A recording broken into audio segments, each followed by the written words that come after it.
Ang kwentong Batangan, isinulat ni Rinami Guanzon.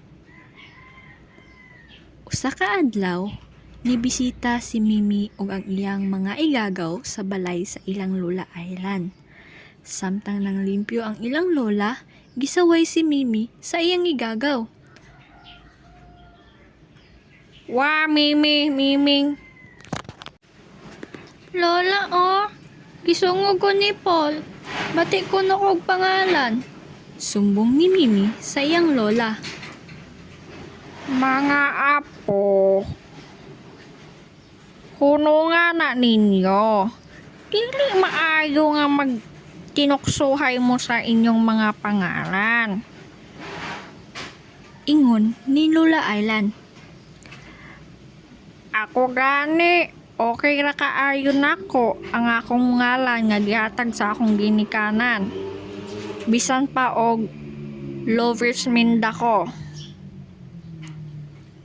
Nganong nga naman ay mong ngalan la? Pangutana ni Mimi. Gikan na sa Luzon, Visayas, Mindanao, apo. Kahibalo ba mo nga sa una ang akong mga ginikanan hili kaayo magbalhin-balhin og lugar tungod sa gera.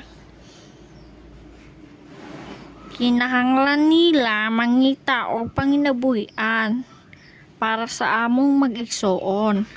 Kadyot sa Luzon, kadyot sa Visayas, usahay sa Mindanao, sa sige nila og balhin-balhin. Naburos ang akong inahan sa akoa. Naghuna-huna ang akong amahan nga mangita og malinawon nga dapit para sa akong inahan. Mauto nangita sila bisan asa nga sulok sa Pilipinas.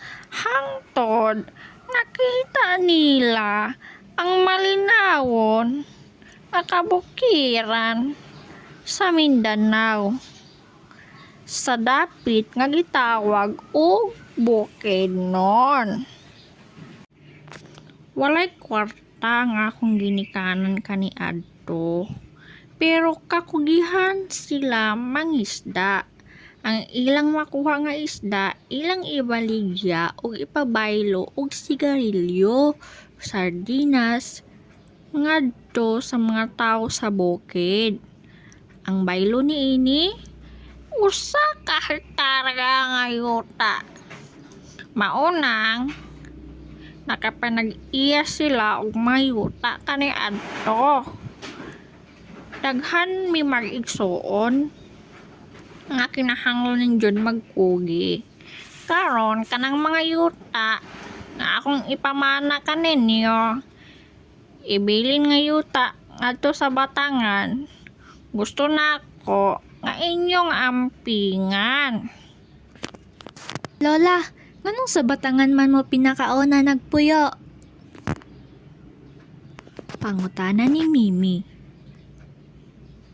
Ay kanang Batangan sa una, apo. Nindot kaayo na og sapa. Daghan og isda. Limpyo kaayo ang tubig. Kay wala may daghang tao. Trinaw pa kaayo ang sapa, maong daghan yug og isda nga makuha ang akong ginikanan. Ay, gapamingwit sila la? Sa sapa la? Pangutana ni Paul sa iyahang lola. Ang ginagamit namo sa una kay kawayan og lata. Inig kagabi manguha na si tatay og kawayan og lata.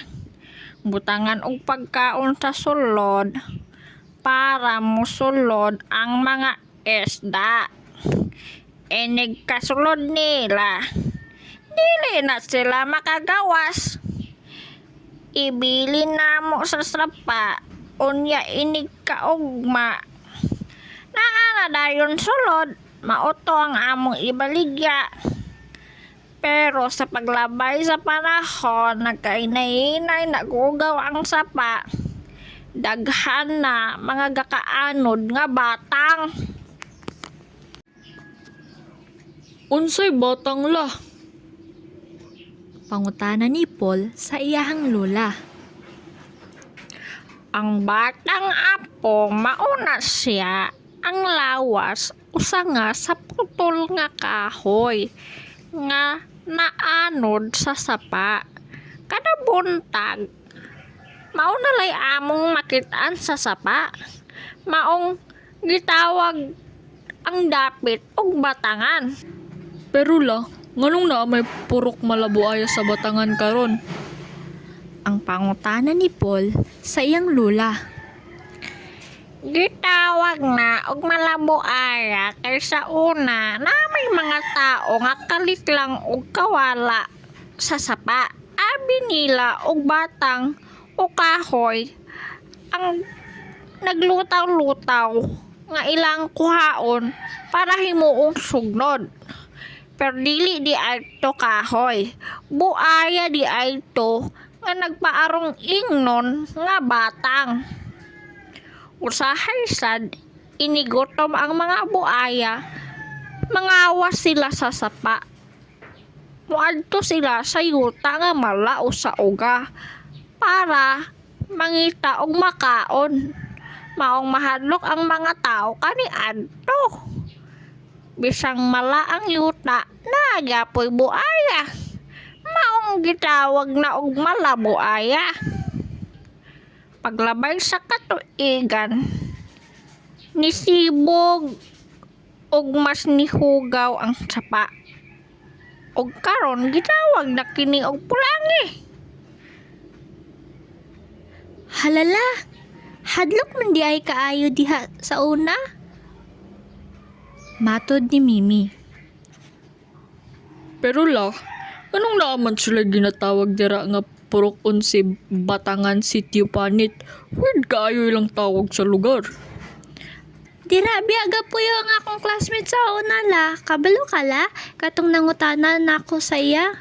Dapit ila sa Batangan. Ana dayon siya sa Panit. Ako siyang gipangutana la kung dapit na ang Panit. Tapos ana siya sa purok si Batangan daw. Pero ang ginatawag daw sa mga tao dito sa ilang dapit kay Panit. Ako siya gipangutana la kung anong panit ang tawag sa ilang dapit. Tapos sana siya la, nga wala daw siya kabalo kung anong panit ang tawag sa ilang dapit. Kabalo mo mga apo, sa unang panahon dalaga pa ko. Daghan mga dagko nga truck nga gatambay dirang dapita. Daghan kaayog sulod nga dagkong batang. Dira katambagan ang mga driver ini kagabi. Dira nila ilay pangbutang ilang sakyanan. O ang mga tao manaka sa babaw sa sakyanan. Kay panitan nila ang kahoy nga batang. Kay kusog man kini musiga ang panit sa kahoy. Maglumba na ang mga tao dira sa una sa panit sa mga kahoy. Nidaghan ang mga tao sa Batangan, nidagsa ang mga tao dirang dapita magsige og pamanit og kahoy. Ang uban sa ila, ibaligya sa amo. Aron himuon og sugnod. Kay kusog man lagi musiga. Ang akong nanay atong panahona, galuto siya og bibingka nga naay sagol nga buko. O grabe kaayo ka kusog sa una dira sa Batangan. Muabot ko dira og suroy sa Sitio Panit. Kay daghan kaayo driver dira sa truck. Dili na ako malimtan nga kadtong panghitabo. Medyo gabi na. Muagi unta ko dira sa Sitio Panit, pauli nako. Gikan suroy og bingka. Nakita na ko ang mga tao nga naglumba og saka sa dagko nga sakyanan. Kay mamanit na sad og batang. Og sarehang nabugto ang piyese sa gihigot sa mga dagkong kahoy nga batang sa ibabaw sa sakyanan. Ang mga tao nga nanakay nangahulog sila gikan sa babaw sa sakyanan. Nangaligid ang mga dagkong kahoy og naay mga naligpitan sa dagkong kahoy. Nagkadugo dirang dapita sa una mga panahona daghan nangawala nga mga tao kasagaran mga lalaki. Pero nagpadayon gyapon ang uban og saka sa sakyanan. Kay maora man ilang panginabuhi ang pagpamanit sa kahoy og ibaligya nila ang panit. Pero niabot ang panahon nga gibawal na sa barangay captain nga didto ipatambay ang mga dagko nga sakyanan nga naay dagkong kahoy. Naghinay-hinay na og kamingaw dirang dapita kay wala na may sakyanan sa kargang kahoy. Mga jeep na sad ang nipuli. Kapag mag-ilis sila og pintura sa ilahang jeep, dira nila pamanitan ng ilahang jeep aron mahimong bag-o na sad ang color sa ilang jeep. Maong panit ang tawag dira sa ila kay dira man sila mamanit sa pintura sa ilang jeep. Pero mga apo, dili jeep ang tawag kaniadtong panahon nga dalaga pa ko. Ang tawag ana kay libon. Tungod kay sayo pa kaayo sila sa buntag.